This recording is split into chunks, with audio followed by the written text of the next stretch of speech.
बिस्मिल्लाहिर्रहमानिर्रहीम। अस्सलाम वालेकुम। दिस इज़ हुज़ैफ़ा इकबाल और आप देख रहे हैं एक्सप्लोर साइकोलॉजी। उम्मीद है कि आप सब खैर से होंगे। अल्लाह पाक आप सब पे अपना करम कर रखे और आपको खुश रखे। आज के लेक्चर में हम डिस्कस करेंगे कि व्हाट इज़ साइकोलॉजी, साइकोलॉजी क्या है, लोग इसके बारे में क्या सोचते हैं, सोसाइटी इसके बारे में क्या सोचती है और एज अ साइकोलॉजिस्ट हम क्या कर सकते हैं। तो चलिए स्टार्ट करते हैं। सबसे पहले व्हाट इज़ साइकोलॉजी, साइकोलॉजी क्या है।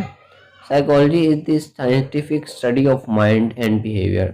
Psychology basically study of mind and behaviour है।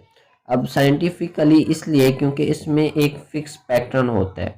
ये नहीं है कि आप रैंडम कहीं से भी माइंड और बिहेवियर का जो है ना रिलेशनशिप डाइव कर ले, नहीं, बल्कि एक फिक्स और साइंटिफिक मेथड को हम साइकोलॉजी बोलते हैं।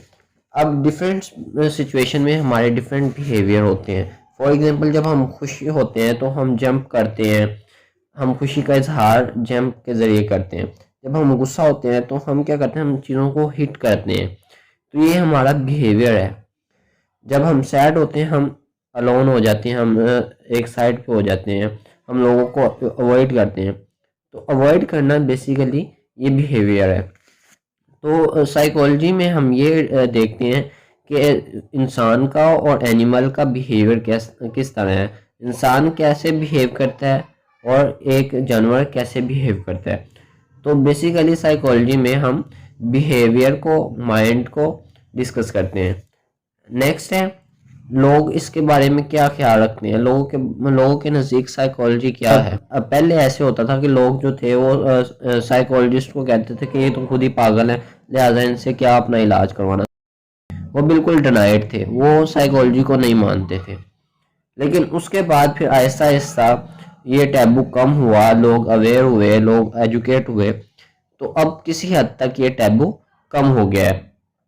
अब एक नया टैबू ये है कि जी साइकोलॉजी तो है, साइकोलॉजी पढ़ने से क्या होता है, इसका कोई स्कोप ही नहीं है, इसमें क्या आप करोगे। तो नेक्स्ट इंशाल्लाह मैं आपको बताऊंगा कि साइकोलॉजी का स्कोप क्या है, इसकी फील्ड कितनी है और किस फील्ड में हम क्या रोल प्ले कर सकते हैं। तो ये इंशाल्लाह कमिंग लेक्चर्स में हम ये भी डिस्कस करेंगे स्कोप को और इसकी फील्ड कौन कौन सी है, इन सब चीज़ों को हम डिस्कस करेंगे।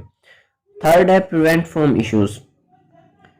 लोग क्या करते हैं कि अगर उन्हें कोई बिहेवियरल इशू आता है तो वो सबसे पहले जो है ना उसको पहली बात तो मानते ही नहीं है, डिनायल कर देते हैं।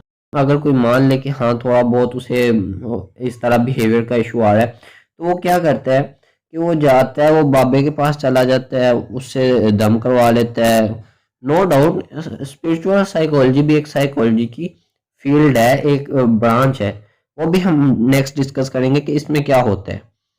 तो हमें चाहिए कि बाबों के पास जाना ये कोई हल नहीं है, साइकोलॉजिस्ट के पास जाएं, उससे सेशन लें और अपने बिहेवियर को नॉर्मलाइज करें। व्हाट वी कैन डू, हम क्या कर सकते हैं, हम स्टिग्मा रिड्यूस कर सकते हैं। स्टिग्मा कैसे रिड्यूस होगा, हम लोगों को एजुकेट कर सकते हैं, लोगों को अवेयरनेस दे सकते हैं। अब जब अवेयरनेस होगी, अवेयरनेस कैसे होगी, हम लोगों को साइकोलॉजिकल एजुकेशन देंगे, हम उन्हें बताएंगे कि अब हर बिहेवियर के पीछे कोई ना कोई इन्फ्लुएंस होता है जो बिहेवियर को अक्कर कर रहा होता है, जो बिहेवियर को कंट्रोल कर रहा होता है।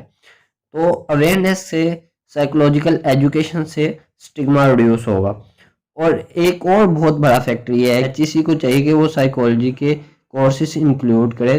दूसरे फील्ड में अदर डिपार्टमेंट हैं उनमें भी एचईसी को चाहिए कि साइकोलॉजी के कोर्स इंक्लूड करे। तो आज के लिए इतना ही था। नेक्स्ट हम इंशाल्लाह पढ़ेंगे कि साइकोलॉजी की फील्ड क्या है, इसका स्कोप क्या है और पाकिस्तान में और ब्रॉड इसका स्कोप क्या है। तो तब तक के लिए इजाज़त दीजिए। वीडियो पसंद आई हो तो लाइक और शेयर कर दीजिएगा और अगर कोई क्वेश्चन हो तो कमेंट में ज़रूर पूछिएगा। अगर मैं कोई चीज़ भूल गया हूँ बताना तो भी लाजमी पूछिएगा, मैं इंशाल्लाह आपके हर क्वेश्चन का जवाब दूंगा। अल्लाह हाफिज़, अपना ख्याल रखिएगा।